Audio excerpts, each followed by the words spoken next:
Very much for accepting our invitation. Okay, thank you.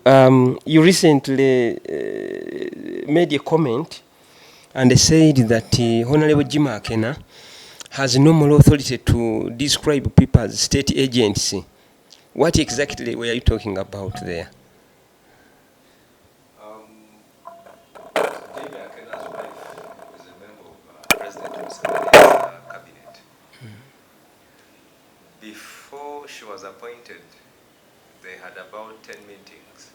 Jimmy Akenna, Betty Amongi, with the president. The entire time, Akenna was fighting Ambassador Laro who was being helped by the very state he's accusing others of helping him or running against him. So Akenna thinks that for the things he does, everybody is doing. It's like thieves will think everybody else is a thief. Yes, so there's no truth to it that the state is helping anybody to fight or do anything. What is happening is a normal political contestation for the office of party president. So to that end, that statement or information, accusation has no bearing, has no truth to it. But if he has evidence, he has a task to disclose. Okay. Why do you think the state was so uncomfortable with Otunu? I wouldn't want to say the state was uncomfortable with Otunu. Jimmy reached out to them to help him because it was going to be very difficult to dislodge Otunu on his own. Okay. Yes. So would you say without the state hand, Jimmy would not have prevailed against Otunu? It would be very hard. Okay. Did you play any role? Were you supportive of Jim at some point? I was only his personal assistant. For how long? 2014 up to 2017 January. Those are 4 years roughly. Okay. What were you doing for him in those 4 years in that capacity of PA? The roles a PA performs. I drove him. I handled his finances. I did correspondences for him. I did legal work for him. Okay. Because at the time I was a lawyer. You were already qualified to become a lawyer. Yes. And then I would chip in here and there for political advice where I could. Okay. I had to exit to go and pay attention to my profession as a lawyer, as an advocate. Because I realized I was burning more time and there was no growth in working with him, so I chose to go and first scratch the ground for myself as a lawyer. Okay. So you would sit in his office at Uganda House or Parliament or both? I used to move with him. I used to move wherever he would go, I would be with him. Okay. So the two of you are well known to each other. We know each other. What would you say are his strong points as a person, as a leader? Jimmy lets you learn from your mistakes. He's not so judgmental. He's not. He allows you to learn from your mistakes. Yes. And the weakness? He doesn't forgive. Would you say you're one of those he has never forgiven? I have not crossed him I've not crossed him that much to necessitate not being able to not to be forgiven. Yes, but those who have crossed him, yes, he doesn't forgive. Can we illustrate this with an example too? Those that he crossed him were not forgiven, and can we make some illustration? No, I don't want to. I'm not comfortable. Okay. Sharing in that direction. But it can be so bad if you crossed him. No, he will simply write you off, and that is it. You may never talk again. Not me. You shall never talk again. Okay. Then recently UPC has been in the news like never before. What exactly is happening in the party? There is a process that was initiated by the Party Electoral Commission to have the membership arrive at a leader of the party. A roadmap was issued on 28th April. Nomination forms were picked for the position of party president between 5th and 20th May. And that has been the basis of every news item that is coming from the Uganda People's Congress, because in the UPC, we only elect the person or position of party president. So that's the basis. The positions are not electable. No, the rest are appointable. The party president appoints cabinet. Okay. Yes. Okay. So you ended up being the only candidate against the incumbent. Two of us were nominated. Akenna and I were nominated. Then I filed a suit in High Court challenging his nomination on ground that he had served his 2 terms as party president. And his nomination for a 3rd term was contrary to the provisions of the party constitution. So to that end, court gave a ruling confirming my argument. And at that point, when he was disqualified by court, I remained the only nominated candidate for president of the Uganda People's Congress. So the court, I'm sorry, I've not studied that judgment properly. The court disqualified his candidate as well? Yes, disqualified him. By implication or directly? No, the court made 4 orders. The first order, if I could read them verbatim. Please do. That the nomination of Jim Akenna for the office of party president of the Uganda People's Congress for the period 2025 to 2030 is illegal and therefore null and void. 2. An order of certiorari was issued quashing or setting aside the decision of UPC to nominate Jim Akenna for the office of party president for the period 2025 to 2030. Then it went ahead to issue an injunction restraining the Uganda People's Congress from nominating Akenna for the office of party president for the period 2025 to 2030. And then, of course, court allowed us to bear our own costs. So those were the 4 orders that yes, that's largely because he has done his 2 terms. Yes, 2015 to 2020, then 2020 to 2025. Okay. To the Party Electoral Commission. Yes. They are aware. The party is aware. Okay. And if anything, an order was extracted and served on to their lawyers. They are aware. Everybody is aware. Okay. So that's why the Electoral Commission took some steps and wrote to the National Electoral Commission. Now, that was the basis? Basing on this, before the Party Electoral Commission wrote to the chairman of the National Electoral Commission, there had been a purported disqualification of Dennis Enap. That was after the decision of court? After the decision. Court issued a decision on 18th July. Then the chairperson, Kazimbiraine Mohamud, in his individual capacity, wrote a disqualification letter on the 20th of July and sent it to me by email and WhatsApp.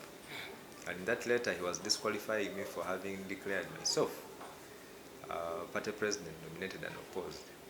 And when the Electoral Commission met on the 21st, a day after that erroneous letter was made, 3 out of 4 commissioners disagreed with that disqualification letter and decision.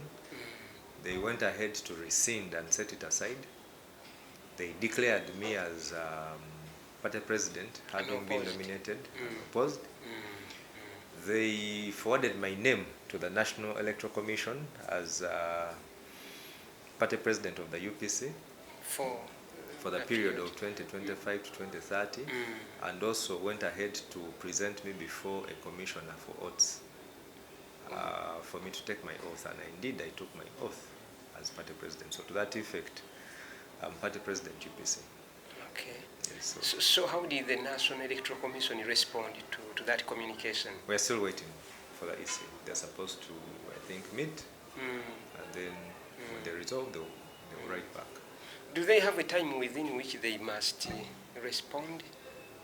No, but it has to be reasonable time. Reasonable time, yes.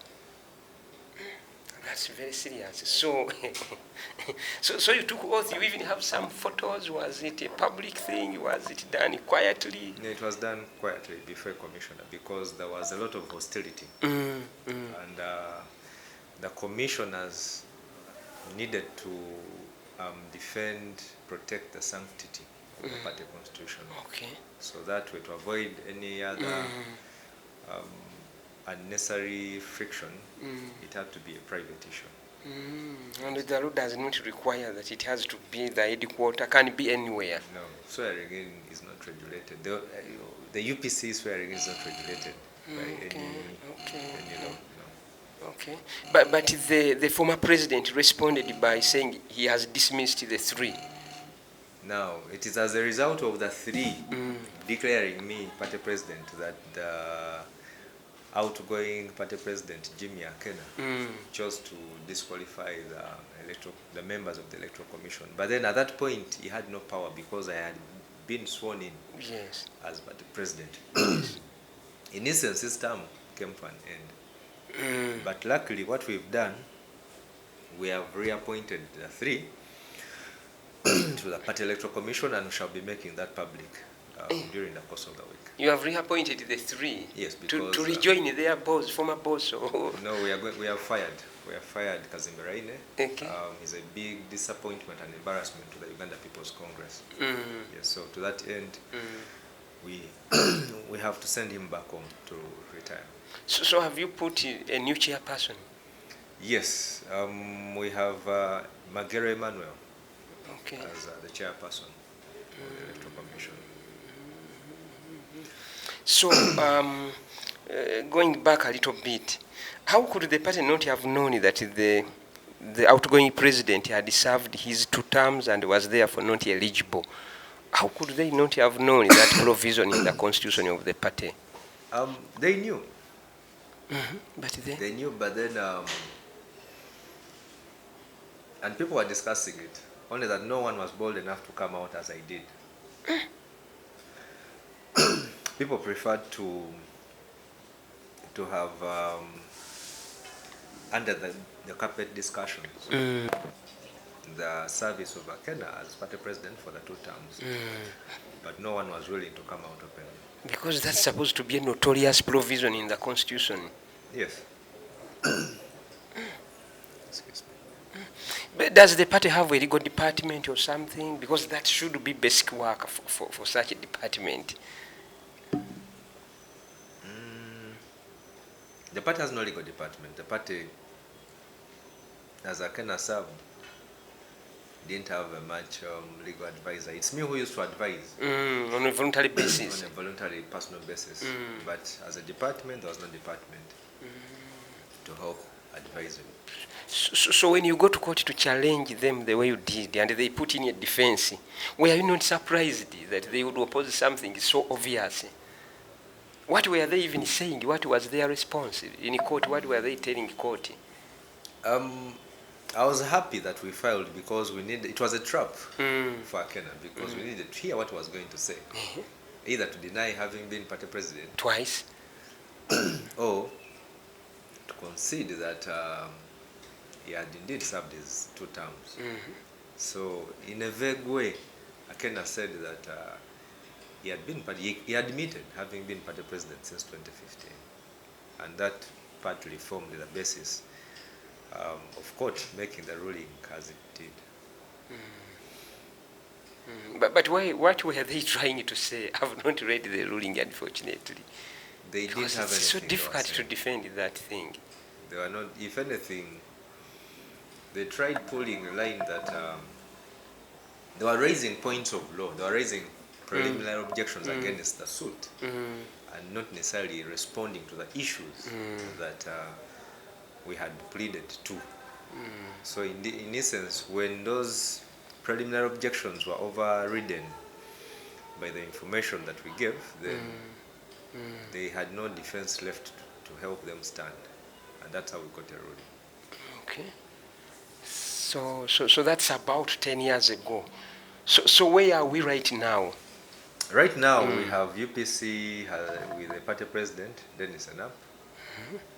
Of course, we have had Akenna has gone ahead to conduct an illegal delegates conference, which was stopped by both the police and an interim injunction by court. So the position of the party is it has a party president, Enap, and we are working towards processing candidates for local government and parliament. Yes. But the new president cannot work alone.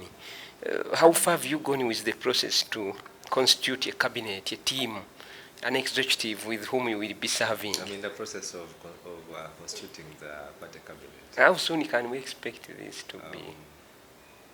Very soon. Hopefully, during the week we should have the cabinet out. Yes. So your predecessor now, the outgoing president, when have you last talked to him? I last spoke to him on Friday. Just yesterday? Today is Saturday. Is this the Friday? Yes, I last spoke to him on yesterday. So you are still talking, you guys are still civil and... No, we talk. You've not gone into war? No, Jimmy and I talk. Jimmy and I talk because we have a lot that brings us together and sets us aside. This is just a normal electoral process that has to be undertaken. And political contestation in the UPC has been a little hostile since 2015, but then I am trying to build an environment where even when we disagree, we should be very civil and courteous to each other for the good of the party. We should disagree on issues. We should have a contestation on ideas. Because as we're growing up, we always had UPC as a party of ideas. Yes. So it's that we want to breed, give ground to nurture contestation of diverse opinions on how to manage not just the Uganda People's Congress, but the Republic of Uganda. So what was he saying to you? How has he responded to the events of the past few days in your discussions? Jim is furious. He's furious. He thinks he should be left to hang on to the leadership of the party, even when it's against the provisions of the party constitution. Does he feel betrayed? Has he accused you of betrayal, that it shouldn't have been you doing this to me? That no, it's sort the law. of thing. There is no betrayal in the law. The law is clear. The law is blind to whatever happens. When the law, in the USA, they have a term limit of 2 terms. President Obama, in the last 20, 30 years in the US politics, has been the most popular politician or president. But even with his popularity, he cannot pick nomination as president of the United States. So it's just a basic principle of law that once there are laws that guide, bind an organization, then such laws should be followed to the letter. When someone chooses to exercise their right under those laws, then it can't be betrayal. It's just a participation into the electoral processes of the Uganda People's Congress that I have done. So to that end, there is no betrayal. That he is willing to give any concessions for the good of the party? Unfortunately, he has no ground to give concessions. I am the president. He has no concessions to give anymore. No, his term ended. But you need his endorsement as a predecessor. We don't that would strengthen you. No, we don't need it. The party has enough structures which we are going to strengthen to say to it that it's not about me as party president, but rather about the Uganda People's Congress. And we are going to fight so hard to put away individual merit. It has to go back to the party position. It has to be what the party stands for on every issue that should matter, as opposed to the individual. As a leader, my role is to simply represent the ideas of the membership, but not to overshadow the institution. And that's the politics that I want to build in the Uganda People's Congress and subsequently in the country. Now, there are a lot of people who are like-minded on this issue, people like Ochieno Joseph and the others. Are you working together at all with such people? I speak with Ochieno. We have met severally over UPC. I have met Councillor Peter Olvidi severally. We speak all the time. Okay. Jimmy, as I've shared, we speak. So to that end, I speak to everybody, and it's my intention to reconcile, harmonize, and unite the party, regardless of our political differences. Yes. Now, the injunction which Ochieno had, stopping the delegates conference for this weekend, is something that was beneficial to you. Did you work together in putting up that application? And I didn't know about it. No, I didn't. I only saw it being. I only saw the ruling being circulated, and I was like, "Oh, okay, this is wise of Joseph." But as like-minded, are you working together enough? We don't with have the Walubidis. No, we've not worked together. We've only met to give each other confidence that we can work together for the good of UPC. Yes. But beyond making proposals for having a platform for discussion, there is no work that we have done together. But it could be necessary at some point to we do are so. building. It's work in progress. Okay. Now, you eventually become the president, you take a charge at Uganda House. How do you intend to make a UPC look different in your first 5 years, maybe 10? What are your priorities? Right now, my priority is to present candidates for the general election in 2026. And the task at hand is to organize, conclude the internal nomination elections for the various positions. After 2026 general elections, I think we shall have a series of election audits to assess the performance of the UPC in that election. And then we shall be able to ascertain or get proposals, recommendations on how the party will have to move forward. But as party president, my vision, direction is we shall have to reconstitute the Uganda People's Congress structures from the villages to the district level. So that with those structures, we shall be able to command a sizable base across the country. Two, we want to focus on modification of the UPC policies. We need to revise them, because the policies as are abroad, when we say fighting poverty, ignorance, disease, right now that may not make sense to the youth who constitute the majority of the population. So we need to break down the UPC policies on every issue, of every aspect of our economy. If it's education, health, agriculture, employment, security, foreign affairs, we should have a position reviewed with the times, because the policy proposals that were made by the UPC in the early 80s cannot work right now because of the diverse challenges that we face as a country. At the time, the economy was small, the population was small. Right now, we have a robust economy. We have a population that has grown, and it has diverse challenges. So we need to have a review of our policies that then we shall have to sell out to the Ugandans in preparation for 2031. So it's going to be a work in progress. Of course, not underscoring the need to do extensive resource mobilization, because in politics it takes three things to win an election. One, the money, and then two, the money, and three, the money itself. So we shall need a lot of resources to actuate any activities that we shall need to put in place to sell out the party platform across Uganda. You've talked about the need to have new structures. What exactly is wrong with the current structures? They are old. We are running on structures of 1980. 80? Yes. You'll find very old men and women who are in there now. If you get an old structure, juxtapose it against a structure of Chagulanyi. Those two structures are different. When you convene, assuming we have a by-election in Busoga and Mwaso Jinja East, I'll use that as an example.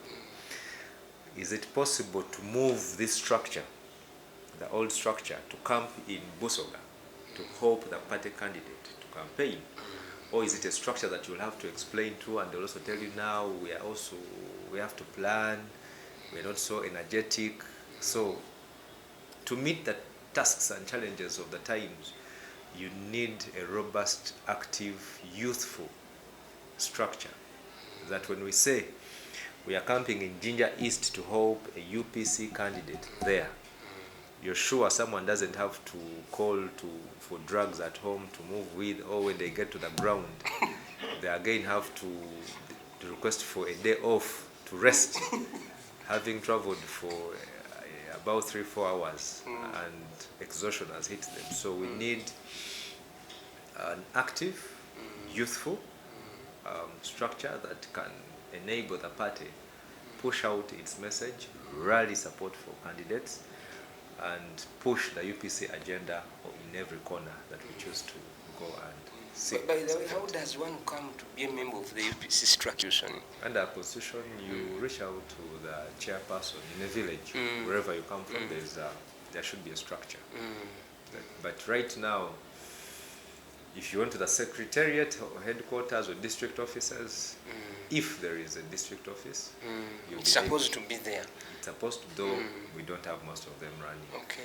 You would be given a membership card and your name registered into the register, if at all it's there. But as I speak, I don't think we have a register of the party. So those are things that we want to have in place, such that when you tell us you want to join the UPC, we only ascertain which village you come from, and then we send you to that respective village structure to welcome, register you in, and then take you through what is necessary for you to do to become a member. So multi-partyism returned to Uganda in 2005. Yes.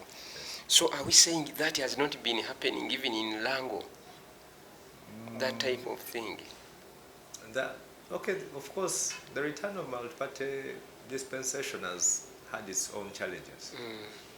That in as much as the space was opened up, we have not seen an active engagement of political parties along their belief systems or lines.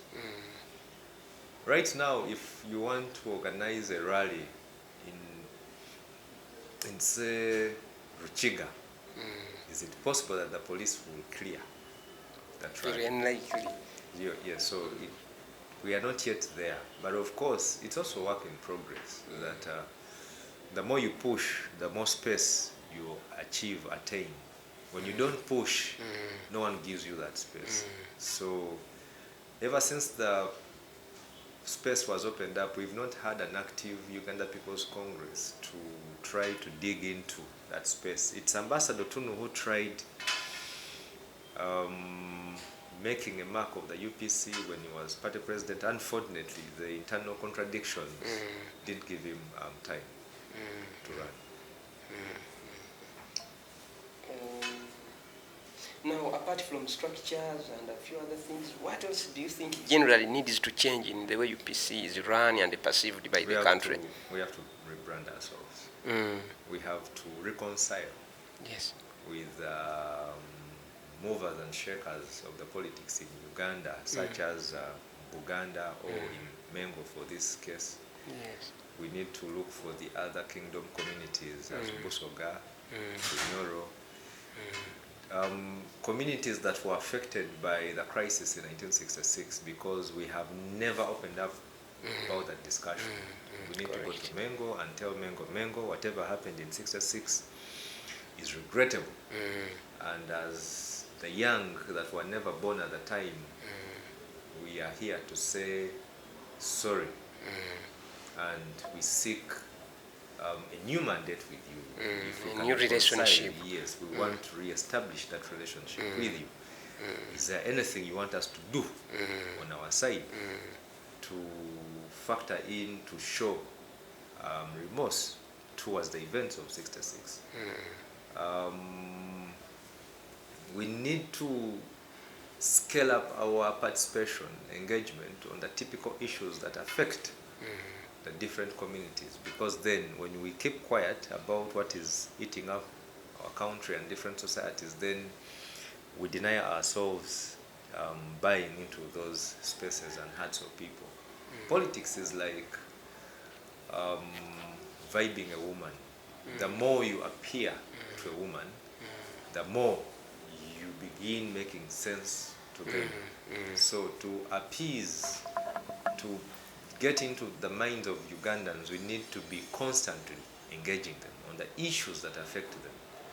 And in this case, that's where the policy review and revision is necessary, that we should work out on these positions that are scientific, to see to it that we engage Ugandans to discuss on how better we can have Uganda run in the years to come. UPC has been fairly in a good relationship with the current government. Is that likely to continue under your presidency? The law allows corporations, alliances, and mergers.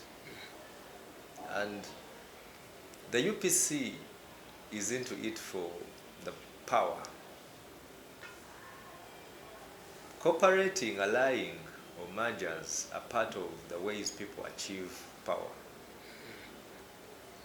I don't want to say that as a leader of the Uganda People's Congress, I will lock out any political party. I want to be very free-spirited and open to discussions with any political party, provided, one, it is done in the open. Transparency. Two, it is for the benefit of Ugandans and not the leaders of the respective political institutions. So anything that runs around openness or transparency and for the good of Ugandans, then that I'm very open, just as the UPC PAM is. If it is anything to do with personal benefit or to be done in the dark, no, I'm not a party to it. I will not be party to any such discussions. Yes. Now, how differently would you do it? Because for them, they have been there. The Honorable Betty has been a minister. If you were to have a relationship with the NRM, for instance, how differently would you rather that things happen compared to how it has been under Jimmy? That would be a decision of the party organs to take, not me.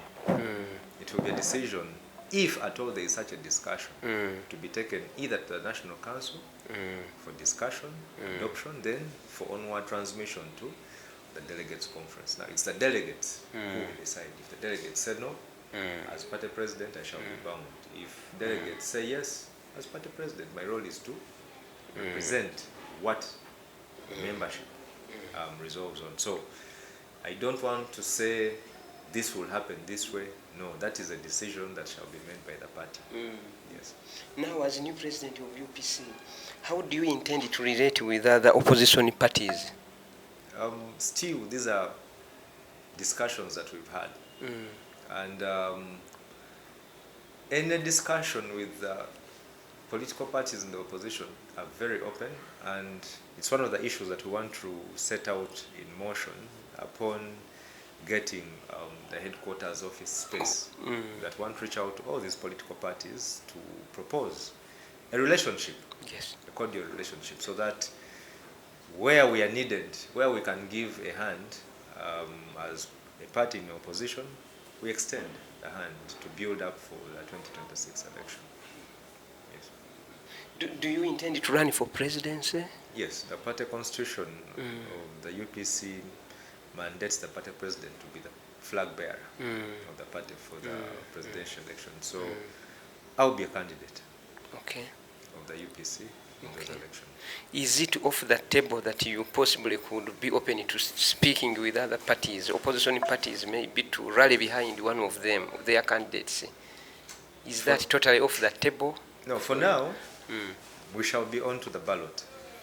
But as and when the discussions happen, we shall be open to whatever resolution. Still, those are not decisions that I'll take as an individual. Yes. Those will be positions, decisions to be made by the party. Through consultation. Through consultation and formal organ resolutions.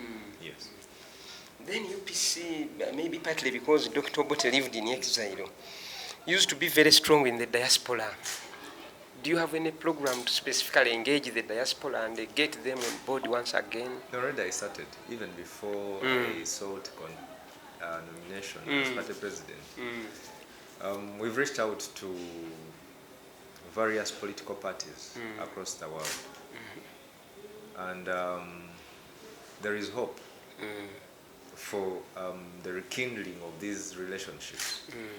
Of course, there are lots of new formations, political institutions across the world. We shall reach out to them with intent to build linkages and rapport so that we see how we can share with those respective. But also in terms of Ugandans who live in the diaspora, who left here 20, 30 years ago more, UPC used to be very strong in that community. Is that something you are thinking about, how to re-energize? We still have Joseph Ocheno. Those chapters. We shall revitalize most of those chapters, the UK, the US, Russia or Middle East, Africa, the different categorizations. Yes. We shall re-establish them. But now the focus first has to be on restructuring here. Because with the restructuring here, that will give us the strength and visibility across the world. 500 MPs. Do you intend to put candidates everywhere? To what extent do you intend to cover the country with candidates going into 2026? Parliament has directly elected MPs, about 353. Yes.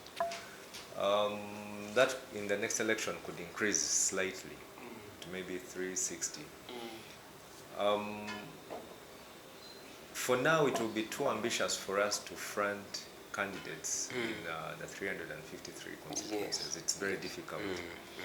However, we are going to strive to see to it that at least we have about 150 candidates for parliament across the country. If of the 150, we could score between 60 to 100, that would be a very good presentation for us to use as a base for the build-up for 2031. Okay. Yes. So you're targeting between 60 to 100 there? Between 60 to 100 yes. And you believe that's achievable? Yes. Because you know the country, you know where the UPCs are, yes, Lango the strongholds. Lango returns to Parliament 31 MPs. I can sweep Lango as UPC. Teso has about 24 or so. We can get bits of Teso. Acholi, we can get bits of it. West Nile, we can get bits of it. Ankole, UPC has a very strong presence. We can go for the greater Bushenyi constituencies. And we have candidates there. Kasese, it's another UPC base. You anticipate an MP seat from Kasese? Yes, very much.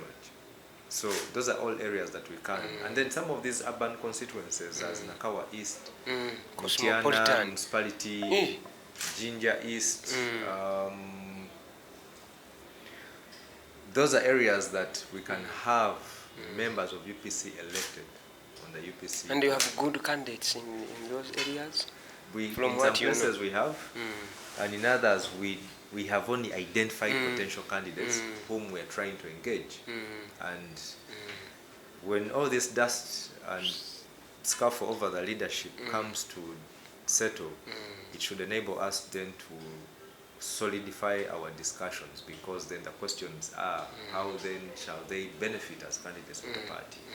And it's our role as the party to fund Yes, so it's, if we can conclude that discussion, then it's going to be very good for us to have candidates across board. Okay. The commission declared you. How has the membership reacted to that development across the country? It was expected. Are they excited? Are they energized? The Are they broken? No, the membership expected it because we've been moving across the country campaign.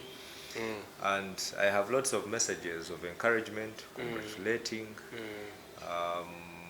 hope. People are pushing for hope. Push on, don't let us down. Yes, so there is excitement, there is hope, there is a lot of advice coming in from the general membership of the party about the leadership. Okay.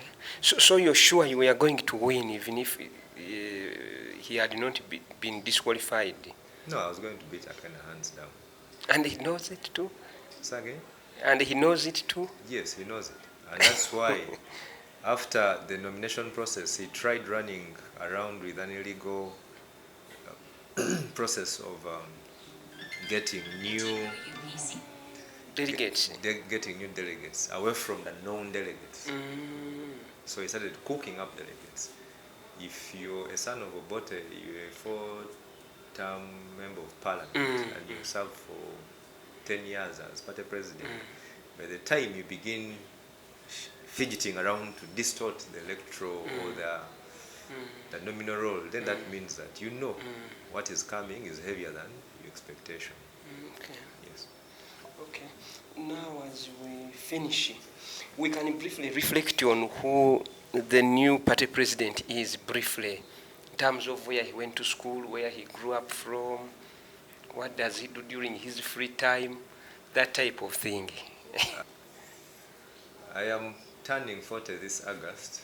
I am a son of Musoga and Lango parents. I was born in Jinja. I've grown up there. I went to Spy Road Primary School in Jinja. I went to Kira College Boutique for 1 year. Then in between there, I went to Busoga College Mwiri, where I served as a deputy head prefect. Joined Makerere University, where I was elected as a class president of my course. Then GRC, or Guild Representative Council of the Great North Coast State. Okay. Before contesting for Guild President in 2010, and when we lost, I was elected as a Guild Speaker of Makerere University. My politics has been in Busoga and Jinja East after that. 2016, I contested. And you've contested for 2011, I contested for local government. What's that, councillor or Yes, LC5? councillor at the district. Okay. The first time I lost, second time I was rigged out. Yes, but still when you look at the margin of loss, even with the rigging, it was a vote margin of 141 votes. So being that I was running on a party that didn't exist in these parts of Boston, and being able to be rigged out by about 141 votes, that shows that the candidature was promising. So what I do in my free time, that one depends. Music, traveling, reading. You also go to church? Yes, I'm a Christian. I'm a Protestant. I pray from all saints. Yes. You're a family man or not yet? I'm a family man. Yes. With children and... Yes. Okay. Okay. So do you speak Langi as well? I speak bits and pieces of it. I speak Lusoga. More? Yes, because you've grown up to a Musoga mother in a Musoga environment. You've gone to schools in Busoga, so it becomes easier for you to pick more of the mother language than your father's. And more so in a family where your father is Lango, mother is Musoga, and your father's tongue is not, language is not one that is used as medium of communication, then it becomes easy for you, because then fathers were always at work and mothers at home. So I speak better Lusoga than Lango, and also other languages. Okay. Both of them are still alive? No, only my father is. Okay, sorry about that. Okay, so in Lango, what's your home district? Dokolo. Dokolo of the Cecily of Vows, eh? Yes. That's called the East Lango. Eh? That's East Lango. Okay. Okay. So briefly, you said you at some point were a personal assistant to the outgoing president of UPC. Yes. How did you get to have that connection? You know, PA has to be somebody one who trusts. I used to, when I was chairman UPC, something else I didn't say. When I was chairman UPC of Makere chapter, I used to organize debates, conferences, rallies for the Uganda People's Congress, and that way would invite leaders of the UPC. So at the time I invited Jim Akenna on several occasions, and that's how our friendship started. Okay. And when I started up a few things here and there, we started working together, and that's how we built the rapport to a point that he asked me to join him and work with him. Okay. Yes. Did you grow up in a UPC family? Were your parents in UPC? No. How do you choose UPC of all parties? What attracted you? The social democracy, the ideology, yes. Who do you admire? Who inspires you most in Uganda and even globally in leadership? In Uganda, Akenna. Not anymore. No, he has never inspired me. Of course, Milton Obote would ordinarily, the good side of Milton Obote, being a nationalist, a Pan-Africanist, yes. But then the world, I'm so much into Fidel Castro, President Kennedy, and then currently the Russian president, President Putin. Those are the people that inspire me. Yes. And locally, in the Ugandan setting? Ugandan setting, of Maybe course, the Chabazinga. Well, the Chabazinga is my brother, yes. friend. Yes. And I don't want him into this line of politics. Yes. Otherwise, some of these statements can be unfavorable for him. But of course, growing up, you listen to men like Norbert Mao, Honorable Winnie Byanyima, Kule Park, Ben Wacha,